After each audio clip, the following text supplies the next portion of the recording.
Have you ever been driving along, music on, minding your own business, and suddenly you become the lead singer of a world-famous band? Well, not officially, no record deal, no tour dates, and no screaming fans. Just you, the steering wheel, and a deeply emotional performance of a song you only know about 62% of the words to. And somehow, in the car, you sound brilliant, powerful, confident, possibly award-winning. Then you try singing the same song in the kitchen later, and you suddenly sound like a confused seagull trapped in a bin. So today's random thought is this: why do we sing better in the car? And the answer is probably a mix of acoustics, confidence, privacy, and a little bit of self-delusion, which honestly is a powerful combination. First of all, the car is a surprisingly good little singing booth. It's small, it's enclosed, there are soft surfaces, the sound bounces around a bit,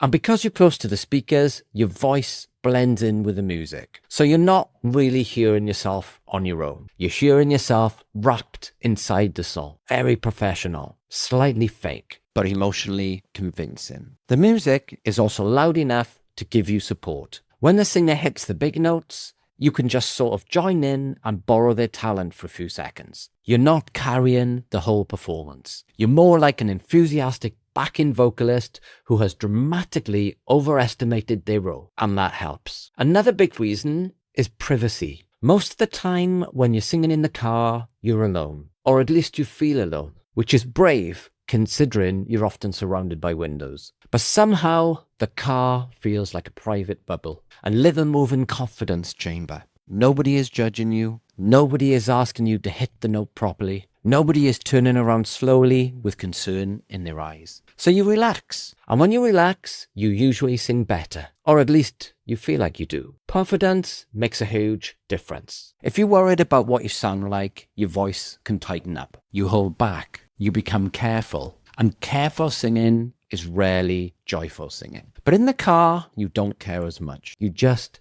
go for it. Even if going for it means confidently inventing 3 lines because you never learned the second verse, there's always the emotional side. Driving and music go really well together. You're moving, you're looking ahead, you're in your own little world, and a good song can make a completely ordinary journal feel strangely cinematic. You're not just driving to the supermarket, you're in a music video. A very low budget one, with indicators, and possibly a bag for life on the passenger seat. But still, a music video. The car also gives you something to do while you sing. You're not standing still, awkwardly aware of your own voice. You're driving, you're tapping the wheel, you're checking mirrors, you're performing and operating machinery. Which sounds dangerous when you put it like that, but you know what I mean. Your attention is split just enough that you don't overthink every note. And that might be part of why it feels better. Because sometimes we ruin things by concentrating too hard. If you think too much about how you sound, you start listening for mistakes. But if you're just enjoying the song, your brain gets out of the way a bit. There's also the simple fact that singing in the car feels safe. It's one of the few places where adults can be ridiculous without needing to explain themselves. You can sing a power ballad. You can do the guitar solo with your mouth. You can drum on the steering wheel. You can dramatically point at absolutely nobody during the chorus. And it's fine, mostly. Maybe not at traffic lights. Traffic lights are where confidence goes to be tested. Because you're halfway through an emotional chorus, turn your head slightly and realize the person in the next car has been watching the whole thing. And now you both have to pretend nothing happened.